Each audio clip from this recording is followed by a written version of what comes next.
Data centers have become this huge flashpoint across the country, and even in some cases, turning violent. A small town in Iowa is just the latest example.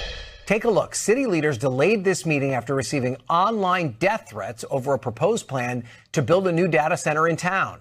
Earlier this year in Indianapolis, someone shot at this councilman's home, leaving this no data center note on his doorstep.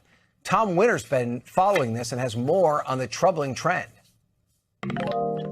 Yeah, Ryan, as you know, for the past year, we've been focused on data centers and we've been focused on the electrical usage. Is there enough power on the grid to be able to supply electricity to not just data centers, but to the homes and businesses that already have them? Is there enough water, enough ability to air condition these data centers that throw off a lot of heat? There's been debate locally about the appearance of these data centers, not exactly masterpieces in architecture.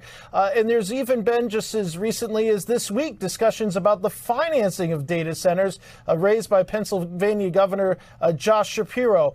But the idea of threats over these data centers, particularly focused on politicians, is something, as you suggested, is really starting to come to the forefront here, and is even in one instance involved the FBI. There was a incident in April of this year where 13 shots were fired, as you mentioned, into a Councilman Ron Gibson's home in Indianapolis. The FBI is taking a look at that case. So far, no arrests that we're aware of. You've got an incident just a couple of days ago in Marshall, Michigan, where there was what's been described as a legitimate or credible death threat there to the city council as they approved a one-year moratorium on data centers. In Salix, Iowa, there was a discussion in threats that were made following a consideration by the city council there for a one-year data center moratorium, and then additional death threats in Emporia, Kansas, that led to city council members there having virtual meetings, going back to something that